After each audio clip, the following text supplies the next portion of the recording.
Patterns of unemployment. Let's look at how unemployment rates have changed over time and how various groups of people are affected by unemployment differently.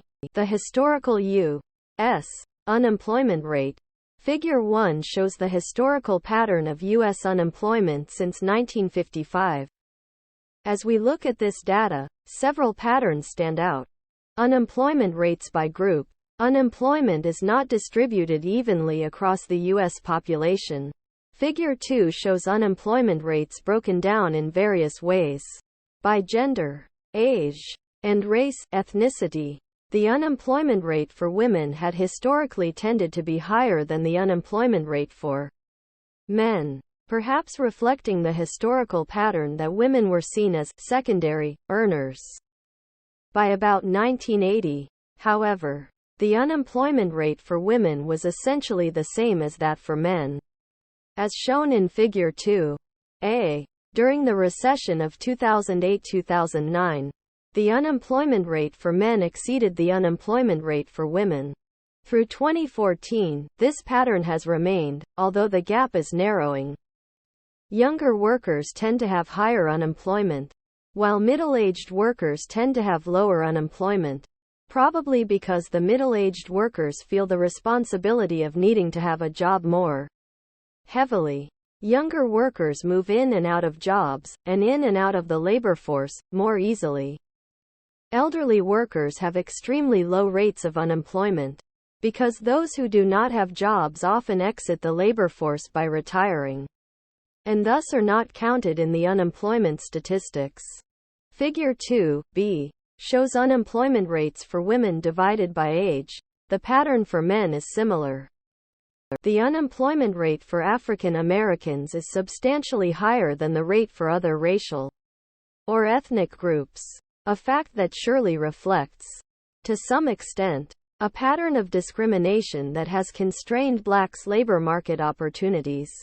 However, the gaps between unemployment rates for whites and for blacks and Hispanics diminished in the 1990s, as shown in Figure 2c. In fact, unemployment rates for blacks and Hispanics were at the lowest levels for several decades in the mid-2000s before rising during the recent Great Recession.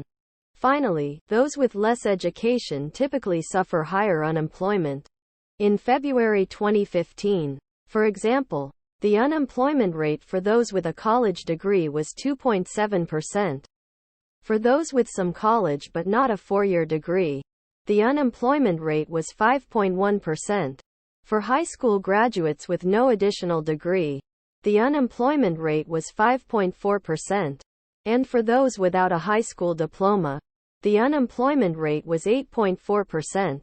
This pattern may arise because additional education offers better connections to the labor market and higher demand. Or it may occur because the labor market opportunities for low-skilled workers are less attractive than the opportunities for the more highly skilled. Because of lower pay, low-skilled workers may be less motivated to find jobs. Breaking down unemployment in other ways. The Bureau of Labor Statistics also gives information about the reasons for being unemployed as well as the length of time individuals have been unemployed. Table 1, for example, shows the 4 reasons for being unemployed and the percentages of the currently unemployed that fall into each category. Table 2 shows the length of unemployment. For both of these, the data is from February of 2015. BLS.gov. International Unemployment Comparisons.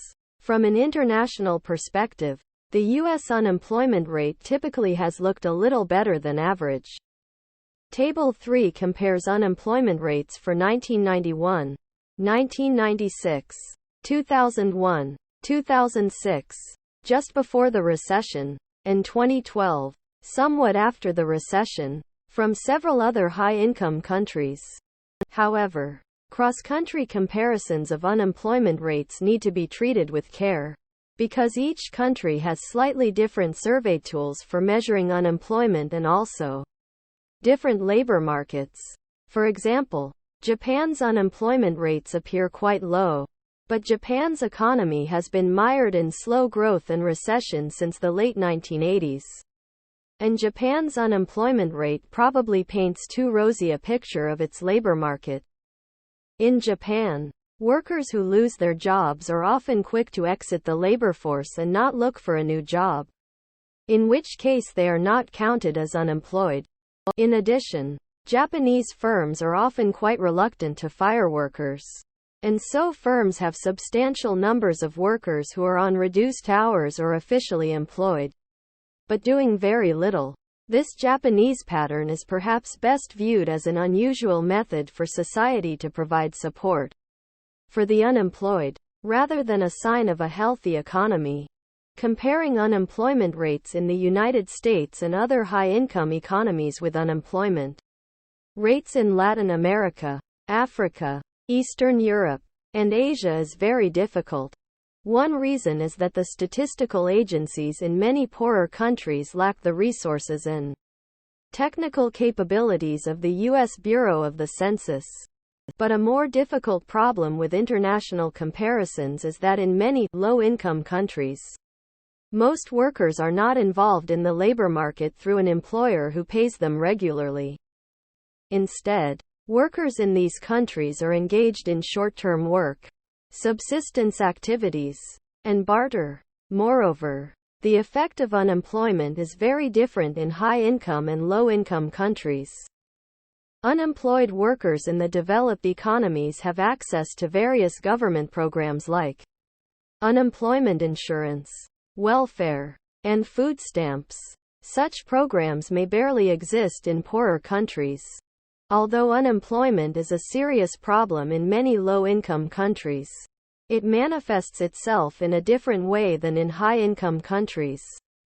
Key concepts and summary. The U.S. unemployment rate rises during periods of recession and depression, but falls back to the range of 4% to 6% when the economy is strong. The unemployment rate never falls to zero. Despite enormous growth in the size of the U.S.